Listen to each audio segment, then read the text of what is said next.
If you want to really scale a business, you have to employ people that are already skilled in the managerial roles that you need to have fulfilled. And that's always a bit of a problem when you're a startup because you can't afford a skill set. But when was the last time you were in the room, silent and alone, and you thought to yourself, I can't do this anymore? Last night.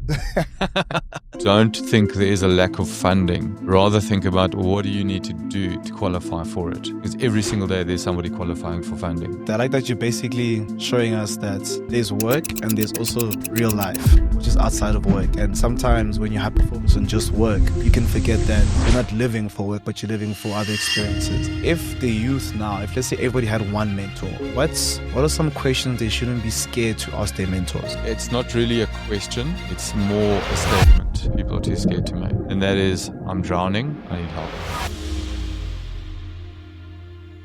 Sometimes the most powerful ideas aren't birthed in a boardroom. They can happen by mistake. Bobby didn't intend to create one of the most innovative and influential business communities. He just wanted to solve a problem. And in solving that problem, he then opened up a space which allowed for over 1,500 entrepreneurs, not just to have a place to have their business, but to have a purpose. And on top of that, there's over 3,500 employees that are alongside these entrepreneurs working at Workpods. Today, we're going into the mind of Bobby, someone who I was blessed to have met a couple of weeks ago. I think we've exchanged about 2 to 3 different conversations. And when I met you, your mind was really, really just interesting. I think I really liked how much of a businessman you were, but at the same time, how spiritual you were and how much you look into yourself. So, Bobby, thank you so much for coming to the podcast. It's going to be a great one. Only a pleasure. Thank you for having me and thank you for that very cool introduction. You're welcome. So, taking it back to 2007, you just bought a piece of land in Midrand. And before Workpods even existed, I wanted to know what was going on in your head, not just as a businessman, but as a man. Okay, that is in the distant past. We're talking almost 20 years ago, actually. At that point in time, okay, so just a bit of backstory. I'd been involved or have been involved in property development for about over 30 years. Yeah, the market was actually doing very well at that point in time. We'd been through quite a rough period, property speaking. 2004, 5, the market turned, everything started booming again. And I was looking for opportunities to do additional further developments. And what had sort of started coming about at that point in time had been storage units, self-storage. A lot of people were doing self-storage. And it looked like it was going to be the next best thing to be involved in or to at least have a self-storage facility. So at that point in time, the market was doing well, property development was doing well, tenants were looking for space. So it was, what is the next best thing to get involved in? How should I move with, let's say, a property developer and an entrepreneurial mindset in terms of looking for what's the next big problem that's going to be arising or what big need and how can I satisfy it? Yeah. So it was always, that's always how I operate. It's identifying niches in the marketplace and working out how to best capitalize on them. Yeah. So I was sort of very bullish, thinking, okay, let's see what the next best thing will be. Yeah, because I know when I was reading some articles about you, I saw that a lot of the people in the space were really gravitating towards keeping them as storage facilities. But you saw the potential of, bringing in real life people and businesses. When did you have that click in your mind that that's the direction to go when everyone was telling you that they shouldn't go in that way? Yes. Okay. So, all right. Jumping back to, you took me to 2007, which was when I purchased the property here, which is was 2.5 hectares stand, literally out in the veld, so to speak. Okay. What happened in 2008 and 2009? The market crashed. The lights in the country went off, and all property development sort of ground to a halt. But then jump forward about 10 years to 2014 or 7 years, 2014. This property had been lying around long enough, and I thought, okay, let me go back. The market was turning, life was improving. Let me go and see what the self-storage market looks like, because that was the original intention. And when I purchased this stand, I already had designs done for a self-storage facility, what it would look like. Super plain and ordinary, lock up and go, like typical self-storage. But then over those 7 years, what had happened in the self-storage industry, it had become very mainstream, high road type industry, high road offering. Yeah. It initially started as a lot of moms and pops operating self-storage facilities on plots. They became very sought after. Then a few big investors, clever investors got involved as well, collated quite a few of them, and ended up with big brand names like the Store Age, for example, Yeah. Extra Space, to name a few. So they had almost cornered the market in a way. And 2014, when I decided to go back into the market and research it, what became apparent was that there were a lot of storage facilities around, and they really compete on price point. So you're looking at, you can rent an 18 square meter for, let's say, $1,500 up the road at Rent a Store, Yeah. 1,000 Rand a Store Age. I'm going to Store Age. There's no differentiator really. Yeah. It's Storage just is about lockup. storage. Storage is storage. So I thought I don't want to do a new development and compete with these big guys that have got a track record already. They've got the marketing out there, they've got the brand name, which does lend a lot of credibility to where you store your stuff, because you do want to know it's secure and looked after, etc. So I thought, let me just do a little bit of research into the international storage market and see where that was moving. And unfortunately, there wasn't budget to travel internationally to do Yes. sort of real life research. So it was internet based. But what I've noticed in the States, there was very much a trend in the self storage units, the operators, the owners, they were allowing a certain number of the units within their complexes to be converted into places where people could do stuff and spend time. Yeah. And what I mean by that is the tenants had been putting pressure on operators to say, could I please have a plug point in my unit, because I want to charge my laptop while I'm here working on the goods that I've got in storage, or I want to fix a cabinet while I'm here. I've brought my drill, I need to plug it in somewhere.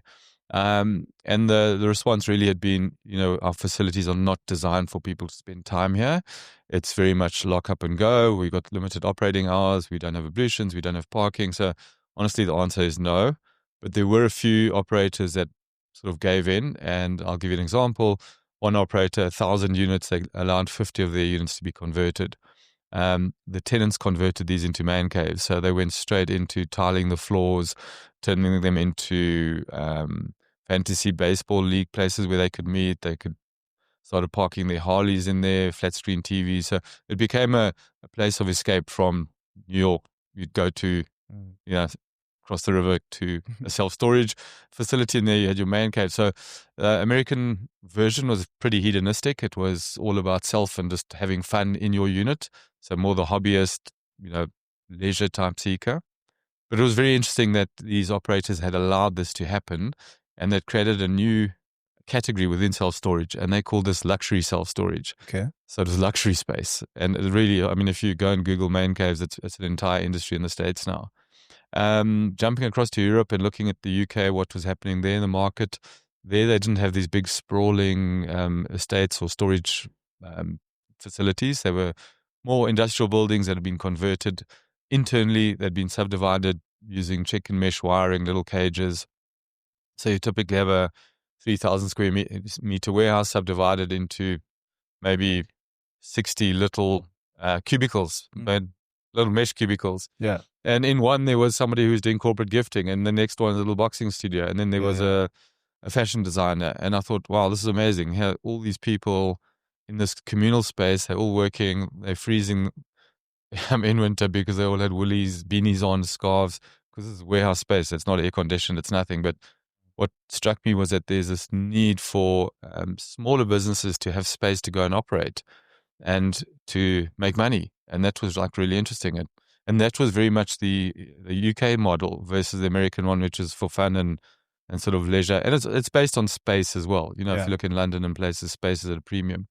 I then researched what was going on in Australia, and there a lot of the self-storage units had converted. A few of them put power in them, and they were running what they call men sheds. And the whole idea behind the men sheds was they were using them for artisanal work. So they would bring people in and they would train them, upskill them in terms of being carpenters, welders, machinists, whatever. So it was very much around the whole artisanal, the maker, creator type industry. as opposed to more the business type industry. So I looked at all of these three types of offerings and thought none of them are actually designed for people to come and spend time at. This has been a sort of clip on, or it's been a repurposing of existing. So I thought it would be pretty cool to actually design an entire development focused on small entrepreneurs, small space users that needed space to come and actually work from. And, so it was, okay, that was the seed of the idea. Yeah. And then I went in and unpacked it all and just worked out what it should look like. Yeah. Did take the model and test it with some market researchers. My preference initially was to do sort of just man caves. I thought that sounded like a really cool thing because that's fun. But they came back and said, look, that's not going to work in our environment. We need space where people can come and work and be able to earn money to pay the rent and grow businesses. And so that was the seed of the idea. Let's design what we have here today and open up to entrepreneurs that need space. Yeah, thanks for sharing that. I think that also shows the level that you're at when it comes to business. Your ability to have an idea, turn it into a vision, test it, do research. And off camera, we're speaking about that fact that you're actually a mechanical engineer. And I was curious, a mechanical engineer who moved into the property space, who's done developments that have scaled over 500 million in totality. I think it's even plus. How do you deal with unpredictable human problems in business? You might have to give me an example because life is always unpredictable. So just engaging with people is unpredictable. So maybe a little bit more context. Yeah. So basically, in business, you can have your systems from your mechanical engineering background. You can learn from your different industries. When you came into this space, you're now dealing with human beings and people. So you've had to hire people to build a specific type of culture for your company. You've had to have certain partnerships with types of people. So when those people make errors and those people can go left or betray you, how do you deal with those types of situations? How do you deal with someone from finance making a R1 million mistake? Yeah. Okay, fortunately, we haven't had a R1 million mistake yet. But yes, so I think with every business that one does get into, some are just fortuitous that you end up in a stream that you didn't really know how it was going to pan out. But what's really important, whatever it is that you're wanting to do, there is this book, Simon Sinek, Start with the Why. And I think with any business, even with life itself, what's really important is writing the story about the business that you want to work in, that you want to operate in, that you want your team to be part of, that you want your clients to be part of. So you need to write that story. A lot of people talk about business plans and, checklists, but it's that story of why are you in business? What are you there for? What is the purpose? And so when things do go wrong, you always have to go back to that story of why are we here? What is the outcome that we after? And what you will find is that, where they are, look, we are all human. We are all going to make mistakes. It doesn't matter what area of life, the ups and downs, we follow the rhythm of nature. Tide goes out, tide comes in, and you just got to go with it. But the important thing is always knowing that the tide will come back in if it goes out. So with people, everyone is going to make a mistake. It's basically how you keep people included as part of the vision of where you want to go to. And obviously not everyone's going to align with the vision that you have, the story that you've written, but then they work themselves out and they will find themselves in a different story that aligns with whatever their vision or their own purpose is in life. But yeah, it's not we don't operate any longer in this sort of draconian world of, boom, boom, boom. These are all the things you need to do to show up correctly. And I've got a little tick box and check against them. At the end of the day, people want to feel good about where they are, want to feel good about the contribution they're making. And it's really my role to make sure that people do that, to make sure they're part of the bigger picture and they align with everything that we're trying to do in a particular business. I like what you said about having a story, because I feel like with young entrepreneurs, we're always so fixated on our business model, our short-term goals, our long-term goals, and those things are all important. I want to actually go deeper into the story ideology. How much of a story do you paint? Of course, you can have your vision, but do you go deeper and even like envision how your company looks like if it's running an optimal position? Like, how deep do you go into envisioning the story? So, I think, you obviously have to start at a very high level, and then you can work down into the absolute sort of minute detail of what that story looks like. Yeah. But you got to start with the overarching story. And I think it always goes down to an entrepreneur. The story you need to write is, how do you want to make yourself feel on every single day that you go up to business? How do you want to, an emphasis on how do you want to make yourself feel? And within that business that you're choosing to get in, is that business going to allow you to shine? Sure. Is it going to be something that you really like? So if you write the story starting from self, that this is how I want to exist daily, weekly, monthly, annually, then you end up having a very, that's really what life is about, is Yeah. to write that story that you want to live in. So if you can do that for your business, then part of that story is always going to, it's not always going to be, but in my situation, it's always going to involve a team of staff supporting you. It's going to involve your customers. You've got to write the story for the business. You've got to write the story for your staff. You've got to write the stories for your customers, how they're going to play a role, how they're going to fit into the story of your business. And actually that is the starting point for the business. So I can create the story of how I want to feel, etc., in a business environment, but I could probably parachute into 10 different types of businesses. And I mean, that's probably one of the entrepreneurial aspect or characteristic, is that you're always looking at opportunities, and you could go and do any of them and they could all make you feel good. But when it comes to a specific business, if you're writing a story for that business, it has to start with your customer. It has to start with, what need are you satisfying, or what need is out there that you can satisfy and get remunerated and rewarded for. And it's the story of that customer journey in your business. What is it going to be like for them? How are they going to enjoy it? How are they going to benefit from it? And how are they going to pay you for it happily?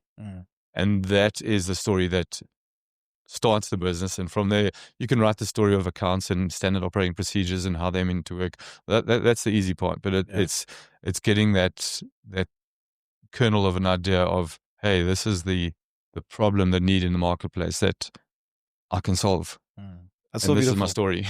I said so well. I learned so much from that.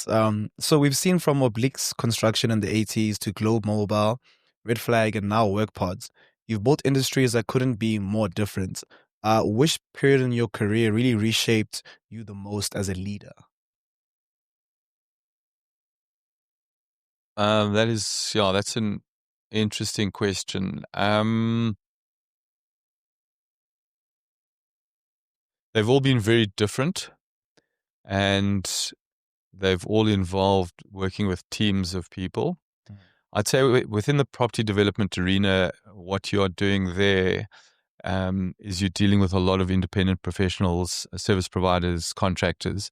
So you don't necessarily lead your suppliers or people that work for you as contractors. I suppose the leadership part kicked in when I set up my own development company with a brokerage component to it. We started doing a lot of developments here in Midrand. We did a lot of property broking. So then I had a team. So it's the team that kind of makes the leader. So they've all been different. So they have all involved a lot of people. The biggest number of people I've employed in a single business has been Red Flag. There I had over 150 employees. And that was it was a different type of leadership needed. So I don't know, I just seem to have gone with the flow in terms of whatever leadership is needed in a particular environment. Okay. So there hasn't really been any particular one that sort of, I could say that has actually shaped me. Okay. Um, Maybe I can ask you this, because you mentioned Red Flag. So I'm assuming with Red Flag, if you've got 150 employees, you have all these different departments and you have all these managerial positions. How much of yourself do you pour into your managers to make them have the skills do you have, or do you develop your managers and let them have their own skills so that they can hyper focus on, their position? So generally what I have done is that I think it's really important if you want to really scale a business, you have to employ people that are already skilled in the managerial roles that you need to have fulfilled. And that's always a bit of a problem when you're a startup because you can't afford the skill set. So then you do have to put quite a bit of time and effort into developing managers if the people that are working with you are capable of growing into managerial positions. But something like Red Flag, that was a complete startup, but we were very well funded out of the starting blocks. So I could just employ the right people from day one. Okay. And yeah, in fact, I've been pretty lucky. I've been able to employ the right people more often than not. And then also I've had a sort of team of people that have been working with me for a very long time. So that also sort of helps where we move from industry to industry, business to business. So, you do develop a network or a support network, um, yeah, Okay. entrepreneur support networks, which are really important, but That's I nice. have those. Yeah. I want to move on to this question, but there's something that's in my mind. You spoke about Red Flag being a startup and you guys being funded really well. There's so many people out there that are watching that want to be able to hire the right people from a startup position. What piece of advice would you give them towards a business plan? I know you spoke about story, which I think is very powerful. What additional piece of advice would you give them to fuel them with funding that could, enable something like Red Flag to happen? Okay, so I think what's really an important realization for entrepreneurs is that banks and funders, they exist to lend you money. Yeah. And I've often seen the mindset of people looking for funding going out almost on the back foot, that they're going cap in hand, they need money, it's something you don't like asking for. If you look at top sports brands, likes of Nike, etc., they're signing up kids when they are 8 years old playing golf already because they're going to be Tiger Woods or whoever the next golf champ is. Yeah. So banks and funders, they want to fund entrepreneurs, they want to fund ideas. But the really important thing is, in order to be fundable, you need a track record. Of course. You need a good story. You need to show that you can manage a business, that you've got your financials in order, that they are there, the projections, all that type of stuff. So, sort of banks don't just want to go and burn money and throw it away because they like you, like the vibe. It's what's the idea? How good are you? Can you deliver? What are your financial systems? What does that look like? So that's where the business planning side is really important. And I do know that a lot of entrepreneurs are always just too busy doing what they do to make money to look after it and to account for it correctly. So, I can show a bank a suitcase of cash and say, look, I'm doing well, but they're going to say, show me the numbers. So, in terms of being able to get money, money is just money. There is a lot of it out there always for the right people, for the right ideas, for the right, let's almost call it business credentials. So that is, if it's advice I can give entrepreneurs out there, don't think there is a lack of funding. Rather think about what do you need to do to qualify for it. Because every single day there's somebody qualifying for funding. Are you one of those people? Are you putting effort into qualifying for funding, or are you just putting effort into making money here and there? So it's getting ready for the World Cup final. You got to put in that training. You've got to be ready to accept the funding. Yeah. There's no fairy godmother, magic wand, have some money, unless you win the lotto. But the money is out there and it's there to be had. So you've got to work on that. Okay. Thank you for that. I think I also needed to hear that. So I want to know, and I don't know how long ago this was, but when was the last time you were in the room, silent and alone, and you thought to yourself, I can't do this anymore? Last night. And what was happening around you at the time for you to feel like that?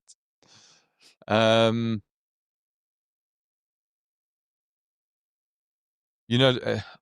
an entrepreneur journey, you are there are going to be challenges all the time. I sort of mentioned earlier that, we all life follows nature's rhythms. Tide goes out, tide comes in. So when you do hit that spot where everybody will, where you just think, okay, I've just had enough. I just, can't do this anymore. There's just, my time has been stolen from me by work, by pressures, by everyone demanding, whatever it might be. You can see by my grey hair, I've had so many of those moments. But I think just when I spoke about the story that you write for yourself, the and the life that you want to live in, the story really needs to be about what do you do to make yourself feel good? What do you do that brings out the best in you? And you've got to sort of remember that. You have to sort of go into the memory banks and remember the previous time when you felt the way you do, and how you got yourself out of that mess. And often, our minds are there. Their job is to generate thoughts. So when you're in a bit of a dark hole, it kind of loves the hole that you're in, and it's going to just multiply endlessly. And then you need to just bring a different self to the party. There's a story about somebody's fallen in a hole on the sidewalk, and it's quite a deep hole, and he just can't get out. And everyone's walking past, and they're saying, "What are you doing down there?" And he's stuck. And they say, "Well, I'm sorry, I can't help you. Wouldn't know how to get out." And this happens. Everyone walks past, and they just see you in the hole. But then somebody comes along and jumps in the hole, and the person says to this newcomer, "What are you doing here? I mean, now we're both stuck." The guy says, "No, I've been in this hole before. I know how to get out." And he takes them both out. So that person that's going to take you out the hole, if you've got a network of friends, support network, call on them, get them to help you out the hole. But otherwise, there's a part of you that that brings out the best in you. Just change the thought process from being in the hole to saying, okay, you know what? I'm in this hole. That's a work hole, but I love mountain biking. I'm just getting on my bike, and I'm going to sort of break this thought process of being in the hole. So do something else that brings out the best in you. It could be health related. It could be going out and doing something for a complete stranger, doing some random acts of kindness, go and help a charity, do something for parents, friends, whatever. Just get out of the work mode, because life is not about the work. It's not about work and being in a hole. I mean, we're here to actually be happy and find something else that makes you happy. And the same thing applies if you're in a health hole.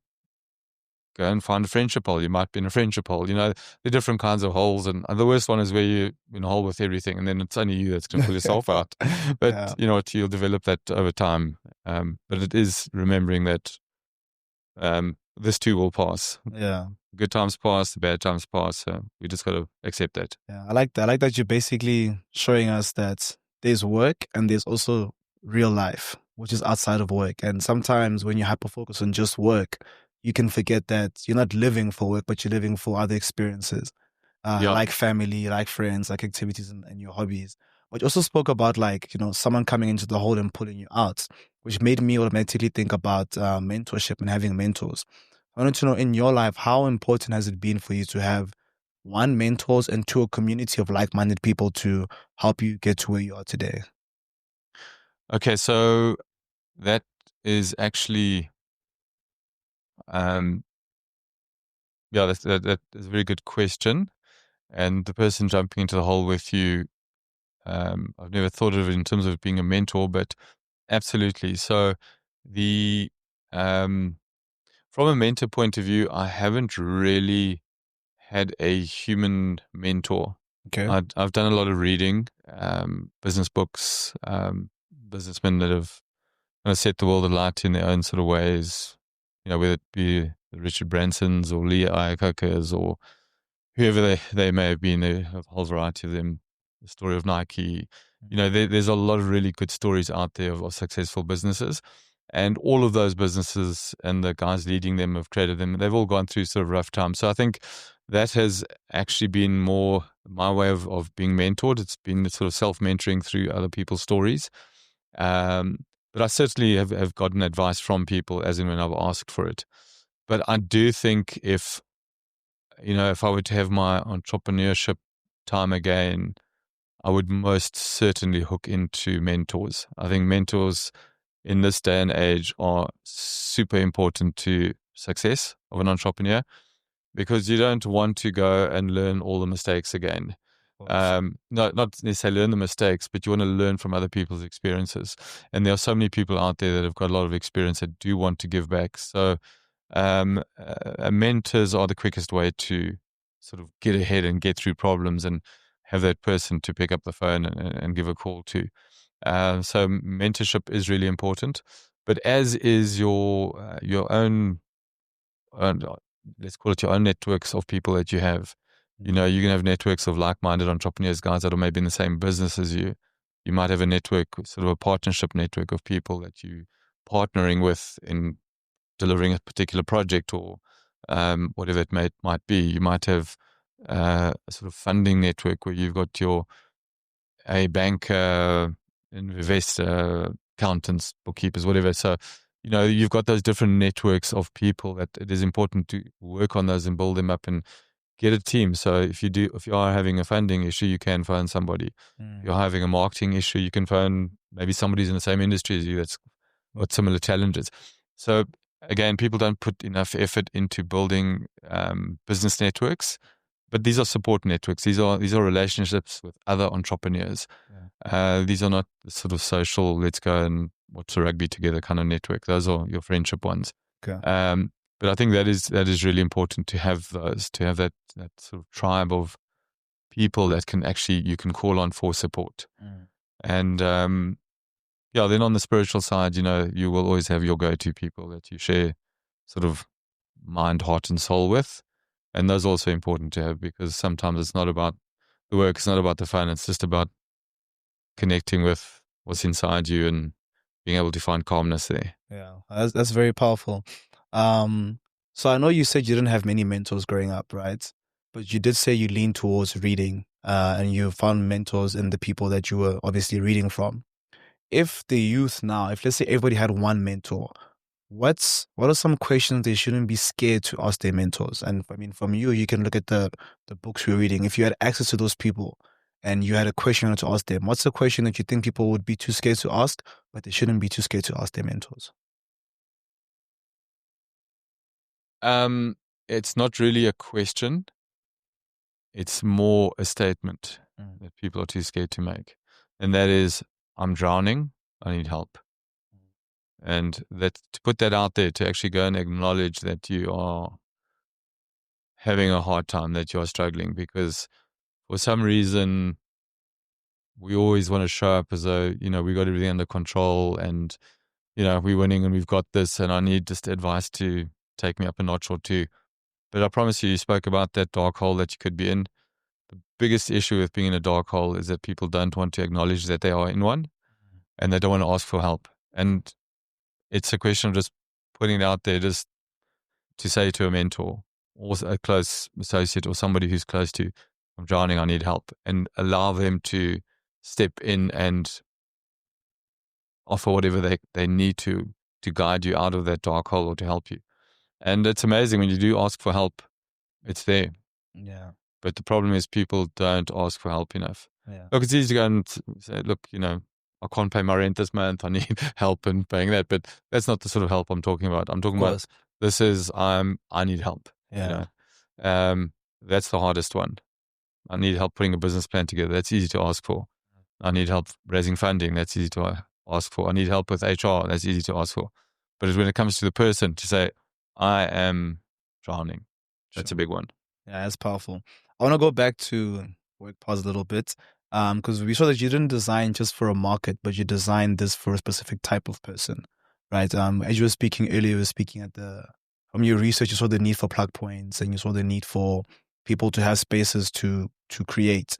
What was your ideal customer when you were designing Workpods? So the ideal customer was, so to me, one of the books that I did read early on was, I've probably read 2 or 3 of them, Richard Branson's books. And I don't know if he might not be that well read at the moment, but everybody knows who he is. And he started his entire Virgin empire selling vinyl records out of his basement, almost like mail order records. Okay. And from that, he built the Virgin Empire. And to me, that's fantastic, great story. But you know what? He had a basement that he could do this from. So my ideal customer was, if I looked at the time when you do the research in terms of urbanization and the way home sizes over the years have reduced and reduced and reduced, um, the requirement for space is at a sort of premium. So if you look around us here, lots of walk-up apartments, and people, they're lucky if they have a carport, never mind a garage. And so many businesses, you can name them, Holly and Davidson, Walt Disney, Apple, Microsoft, a ton of them, and they're a whole lot of South African business as well. And they started in garages or basements. And my ideal customer still is, it's the person who is an entrepreneur. They've started their own business. They've been out of just necessity, forced to work out of home. So they're working off the dining room table. They're working out of the spare room, and they need to have that garage, which previously has not been available to them.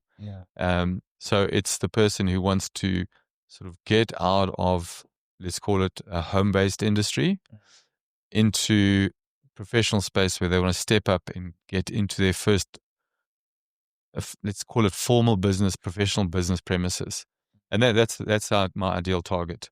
So that was it. It was somebody who needed a garage, but they just don't have one. Okay. And they can't go and rent 100 square meters of space because that's too big. And the idea as well, understanding that people are coming from a home environment where they are not used to signing long-term leases, signing sureties. They don't have money for big deposits, and they want flexibility in terms of leasing because it's a big step. You know, you're moving from into the uncertainty of how well is my business going to do. You don't want to be committed for 3 years and have your family on the line. So for me, it's the person who wants to come in here, boom, arrive at our front door, say, I need space, this is what I want to do. And I want to be able to cater for everyone from professionals, architects, knowledge-based workers, right through to artisanal guys, creating everything in between. Yeah. So yeah, my ideal tenant is somebody who has a business, or let's say our ideal tenant, or entrepreneurs that already have a business that want to scale it. And we're a short-term stop for them because we've seen so many tenants arrive here at Workpods. They've got everything they need to actually really set their business alight. Them coming into a professional environment, what it does for them as well, their customer base is a whole lot happier knowing where they are, knowing where to find them, seeing that they're here, seeing the environment that they're in. That they start getting a whole lot more customers, they outgrow the space, and then they head off into the big corporate world of commercial leasing. They go and rent bigger premises. So yeah, so we are the sort of mover, shaker, side hustle becoming a main hustle type space for people. Yeah. I mean, you have a history of being in the development space. You know, we can see from what you've been saying today that you know how to get funding. You launched this in 2016, if I'm not mistaken, right? Yes, I designed it towards the end of 2014. We built 2015, open 2016. Yeah. So just under 10 years. What's made you stay with this business model and not shift into a Santon-like environment? Yeah. Okay, so what is really important is that our target market is not knowledge-based workers. If you're fortunate enough that you work on a laptop and you're a consultant and you can do your work on a laptop, you can go and work out of any number of coffee shops, run your business from there, any number of shared office suites. You look at all the big places like the WeWorks and Regis's, Spaces, etc. They all provide office space, which you can go and work from. But the minute you are a maker, creator, the butcher, baker, candlestick maker type of operation, you don't have anywhere to go. And if you look at what we do have here, this offering is sort of commercial, industrial. It's a whole mix of everyone. And now the type of operations, you're not going to get a carpentry business or welders going somewhere in the heart of Sandton. That is not where they're going to do their business. Yeah. CBD type businesses like the Santons, they're very upmarket. It's very expensive. The land is, you can't do what we've done here. Obviously, there's certain components, certain industries that are here that could work well within the Santon environments. But I think, if we look at uh, our setup, yeah, it's affordable. It's um, really easy to come in here, easy to rent, easy to leave. So Safe also. that sort of model is, yeah, it's a notch down from the sort of jacket and tie, Santon type Okay. environment. But this would work really well in a Santon environment because that's closer to customer bases, obviously. Mm. But again, it works down to zoning and that type of stuff for land. So this is sort of industrial commercial type use, as you Okay. can see from our tenants. Mm. So yeah, but expansion needs to be everywhere. Okay. Do you remember the first tenant that made you feel like, yeah, this is why we built this? Yeah, it was our first tenant. Tell me Yeah. about them. So it is going back quite a long time ago, but I can't remember her name. But we sort of, the construction ended in around about April of 2016. We opened in April of 2016. And we only built, so Midrand, we've got 340 units. We only built the first half and the business hub. And the first tenant who came to sign up, we had no one. So you had to be the first tenant in this whole big complex. And this particular lady she just loved the idea that she could have a small space and she could set up a studio, and this was going to be her own name on the door. And she hadn't seen this anywhere before, this type of concept. So that was the one thing that was, okay, it's working. Here's an entrepreneur that needs space to work. But I think one of the nicest stories that, this was a little bit late on, but a few months in, when we did have a few more tenants, we had a site tour that somebody came along to look at the place, and they brought a friend with, somebody sort of to bounce the idea off, so somebody to check in with them. So maybe their mentor, but it would happen to be a friend. So this particular guy walked around, we showed him all the premises, and he liked what was going on. He liked what he saw, but you could see he was a little bit hesitant, reluctant, not quite sure, take the step from home or not, move here. Excuse me. And he turned around to his mate when we got back to the hub to maybe have a coffee and do some paperwork, hopefully. He turned to his mate and said, "So what do you think about the space here?" And his mate said, "I don't know about you, but I'm taking a place." and, and he said to his mate, "But you don't even have a business." He said, "I'm going to find one to do because I just want to be here." And then we knew, okay, the environment, the energy was enough to excite people to say, "Wow, I just want to come here because I want to be part of this." Yeah. And then it was, okay, we've done something different, something special. Yeah, that's very beautiful. So you've had a front row seat at over 1,500 entrepreneurs. What's the silent financial mistake that you keep seeing happening over and over?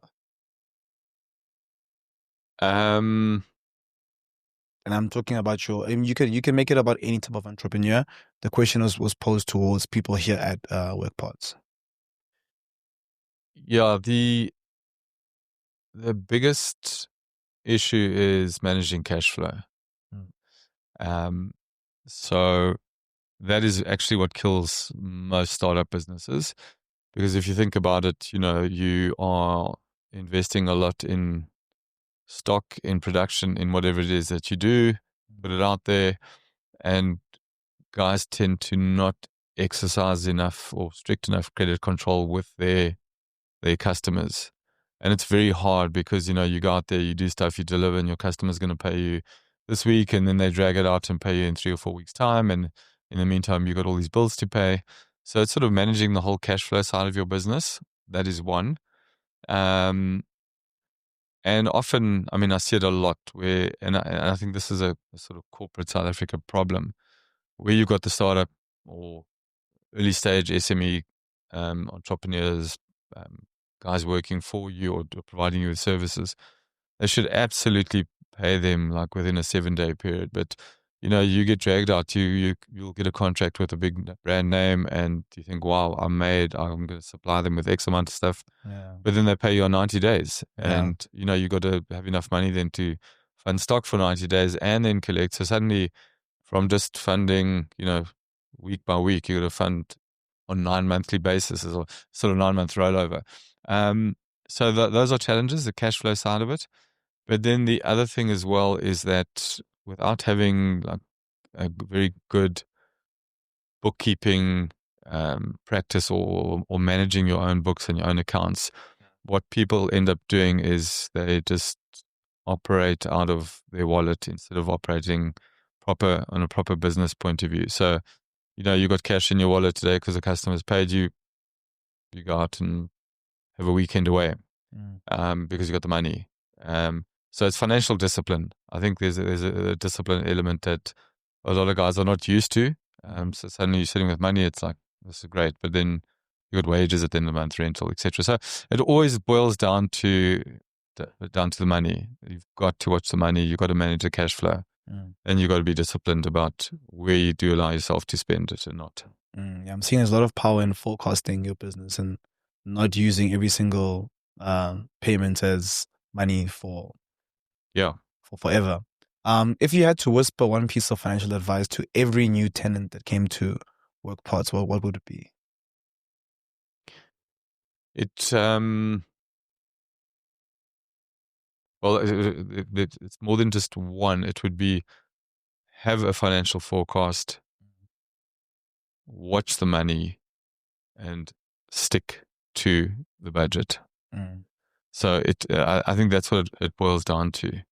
Okay. Yeah. That's it. It becomes the money. Okay. Yeah. So if you stripped away every building, every unit, every rand, what relationships would still make you unstoppable today?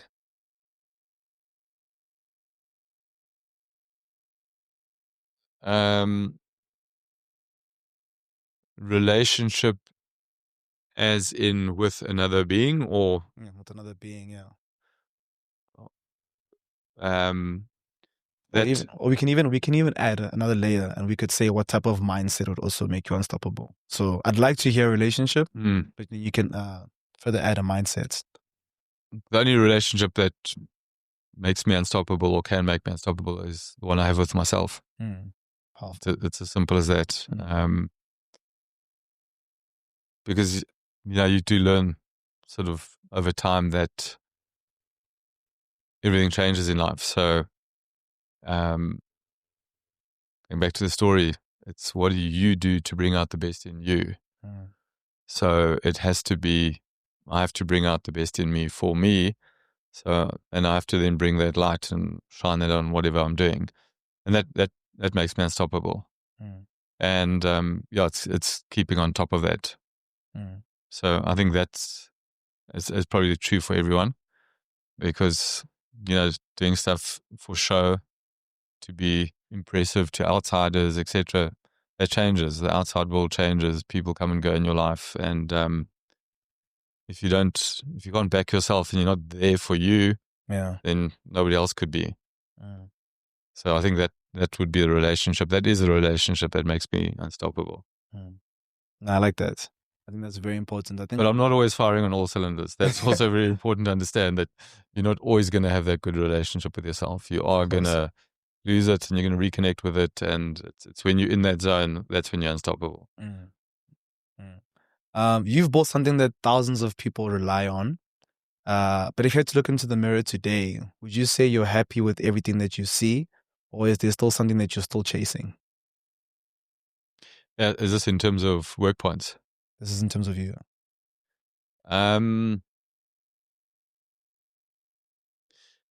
Yeah, I think so. What the journey that you follow in life, whatever it may be, the further you go down it, the more you recognize in yourself in terms of potential stuff that you can do. You do realize where your light does shine, where it doesn't shine.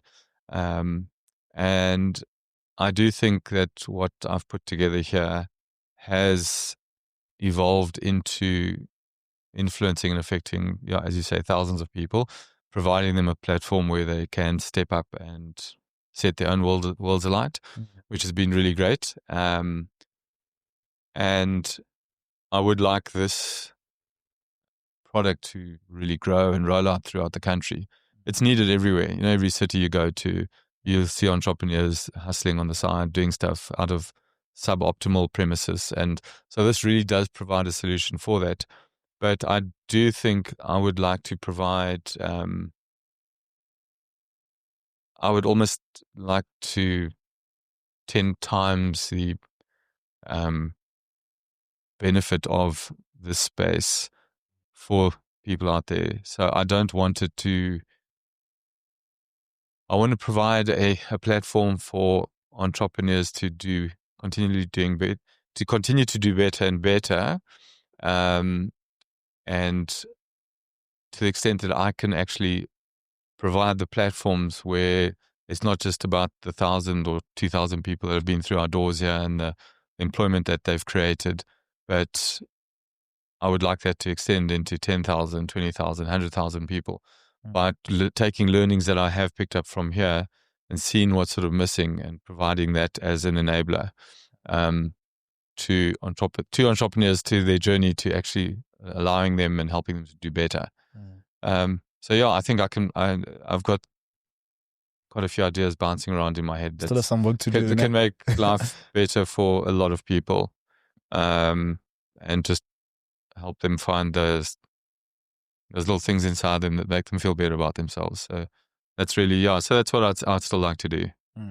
That's very powerful. I think I like how people-centric you are and how you are becoming a servant for the people to empower them. I think that's very beautiful.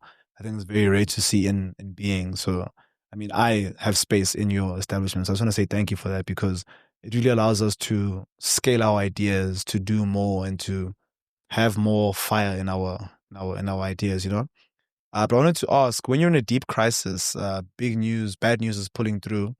You spoke about relying on yourself, that being someone that you really need, right? What's your internal talk when you're going through something just extremely demotivating?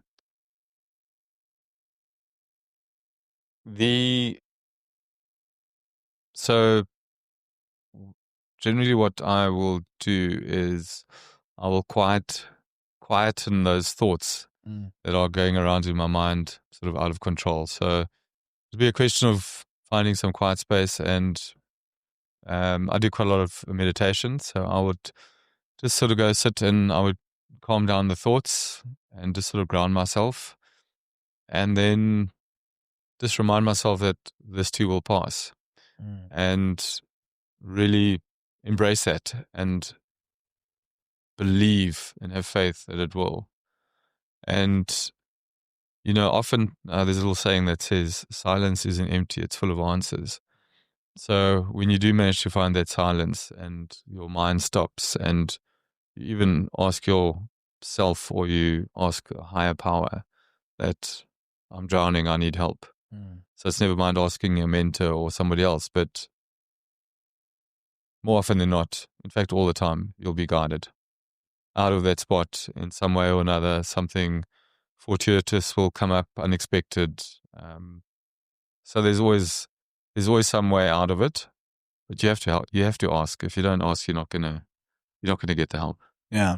So I've got a group of friends who are in the entrepreneurial space in different departments, and I told them today that I'm going to be with you, and asked them if they have any questions. And I just liked this one question from one of my friends, and he said, before you commit to a space or a business, what's the hardest question you must be able to answer honestly?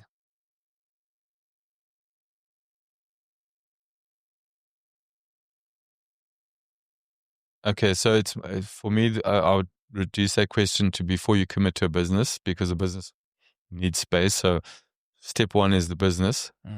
Is that the one question? Okay.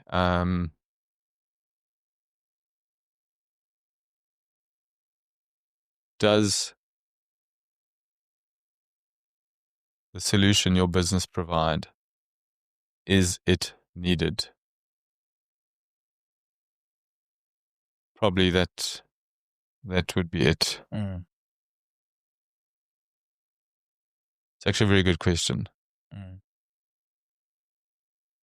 Because what follows then is it needed? Will you be remunerated for it. Mm. So is there a business, basically? Mm.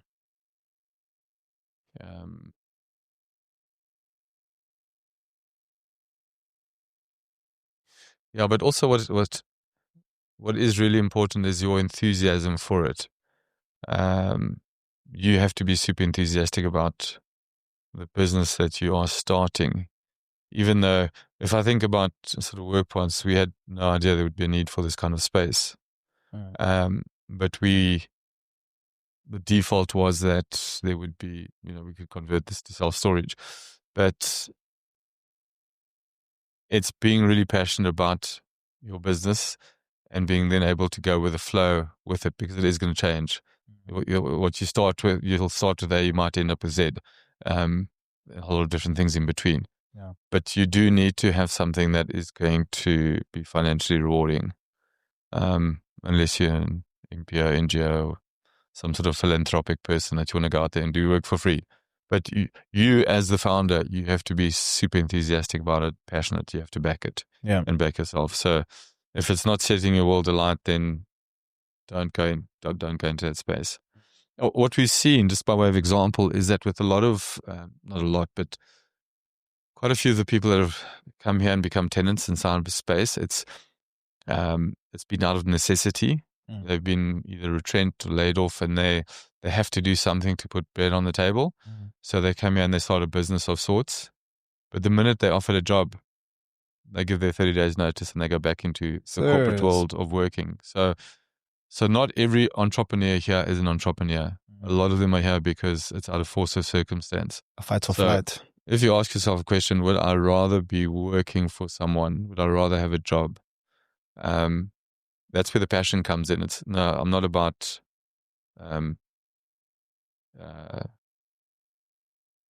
taking jobs. I'm about giving jobs. There's a difference. You don't want to take employment. You want to give employment to others. So it's you got to be passionate about your idea and what you want to do, and be committed to being the entrepreneur. Those are really, to me, those are important questions. But there's a lot of checks and balances to go through. It's hard to pick out one particular one, but it boils down to the individual passion that's going to make it work. I want to go into legacy now. So let's say 20 years has passed and I have children and I told them about how my first business was here at Workpods. How would you want your future tenants to speak about you and your business to their children in the future?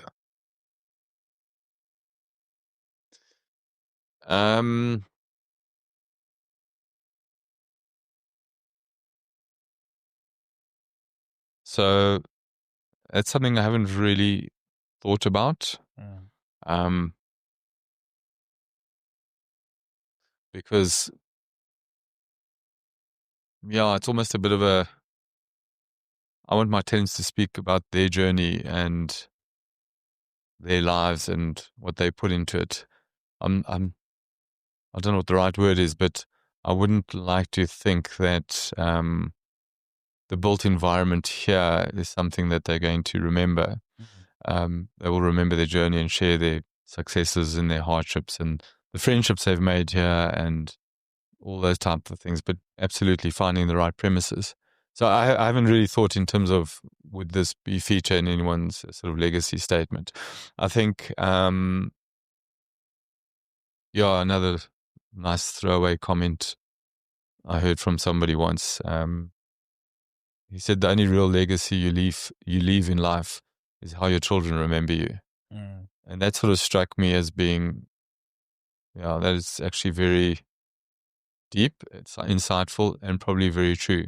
Because when you're done, you're done. I mean, when 100 years passes, who's going to remember you? They'll read about you if you've written a book or had a book written about you. But in terms of being remembered, it might even be your grandkids if you're lucky. But legacies are overrated. So to me, it's just if I've made a difference in people's lives and continue to do so, I think the legacy really would be, I think what I would really like is for, Workpods to be a national, even international brand, where people know it's their sort of go-to space. And I would the legacy I'd like would be more like let's call it a reputation. I want people to be proud of or feel some sort of affinity for the fact that they've been through Workpods, that this was their stepping stone.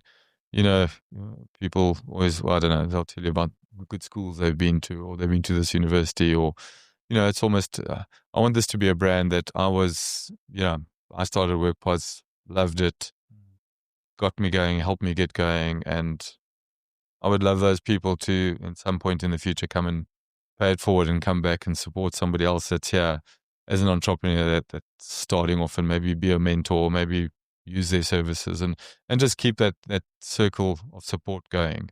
So I think that would be a real legacy, just having the people that move through here successfully coming back and taking new entrepreneurs under their wings and just keeping that growth cycle going. But this is just thinking aloud now. Yeah. I'll go work on that. Thank you. Definitely something to think about. One thing we like doing is we let the previous guest pose a question to the next guest. So I haven't even seen this question. So can you please pass me this book over here? I hope it's in that book on the shelf right here. So I'd like for you to read the question and answer it. So I have to turn around and grab my glasses. Yeah, cool. And then we'll end the podcast with you writing a question for the next guest. Okay, that's pretty interesting. Read it out loud. It's been so hard not to open that book.